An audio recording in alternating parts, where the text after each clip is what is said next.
Welcome to Quickshots. Hello. Welcome to Quickshots with your favourite cousins, James and Alex Fitzgerald. Of course, this is a slight sidebar to our main pod that you may or may not listen to every week, and that is the full episode of the Double Shot, the weekly's happenings of news and a little bit of real estate and a lot of gags, if you will. Cuz the first one is going straight to you. This one's from Hillary. I've never had this one before, so it's a good one. If my neighbour builds a fence, do I have to pay half? Pitch voice?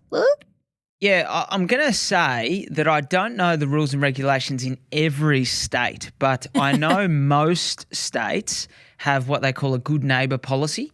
So I don't think it's legislation. I don't think that it's a law per se, but it's like a government or council, normally council driven, that says, hey, you should do this, and that is that you should pay half. So technically you should be reimbursing them. I don't know that by law they can force you to, though.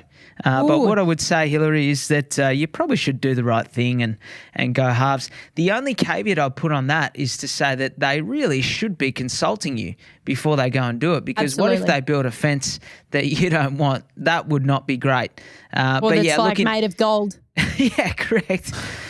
So look, normally you get a couple of quotes and you'd agree on what it's going to be. If they've just gone off and done it, you probably should reimburse them half, or if they've spent a bit too much, maybe half of whatever you think they should have spent. That might be the best way to go about that one, Hillary.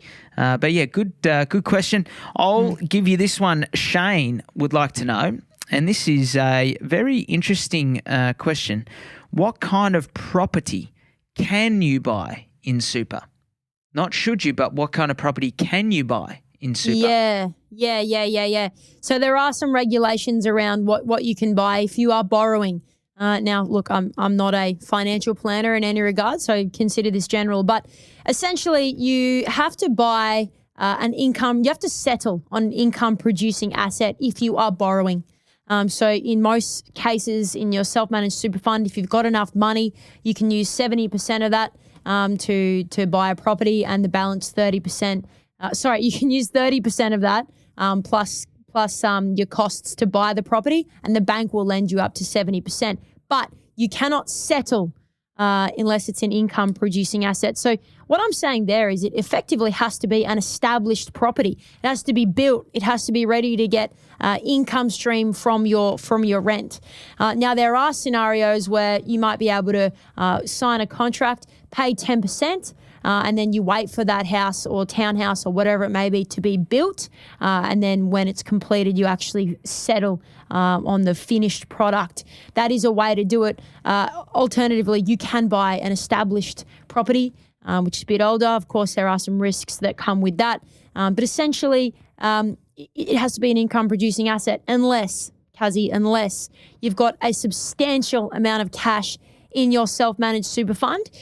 You are able to effectively use that with your own discretion. So say you've got $1 million in cash in there, you found a property that's $500,000 and you want to settle on the land and build, you may indeed be able to do so. But of course, you never want to use 100% of your money in your super. Look, Shane didn't specify, but I'm assuming he's seeking to borrow. So very, very good answer there for you, Shane. Assuming so, but you just never know. Last one is over to you, Kazi. This one is from Jess or Jessica. She says, how can I pay off my home loan faster to avoid anticipated rate rises? So I guess she wants to pay down her debt. So if there are rate rises or when there are rate rises, her interest is not going up considerably. Well, first of all, I think it's a great idea to try and get ahead of interest rates going up by getting rid of as much of your non-deductible home debt as possible.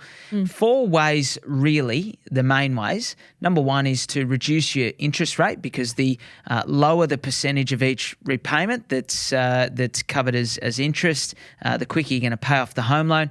Second thing is set up an offset savings account.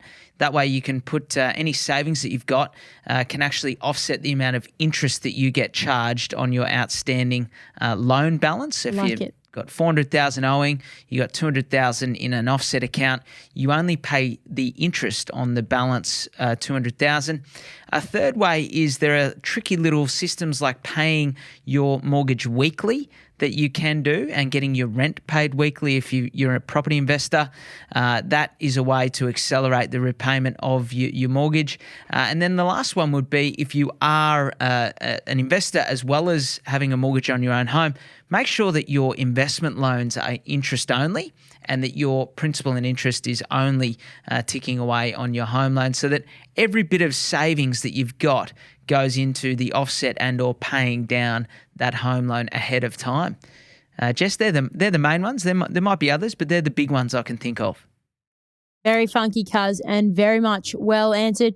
Hey, thanks so much for joining us on the Quick Shots this week. As always, our emails are in the show notes, so if you've got questions, we may indeed have the answers, and they could even appear on the Quick Shots. Thanks for listening, and we will see you around the traps. Absolute pleasure to be speaking with you today, Cuz. Just a delight. Visually, audio-centrically, made that up. That'll do me. Thanks for listening to another episode of The Double Shot with your favourite cousins, Alex and James Fitzgerald. If you've got a burning question or something we absolutely need to talk about on the pod, please write to us. Both of our emails are in the show notes. For little real estate tidbits and a little bit of banter, okay, a lot of banter, you can follow us on the gram. Our handle is thedoubleshot.podcast. That, my friends, is thedoubleshot.podcast. Until next time, think of us when you sit back and sip your next double shot.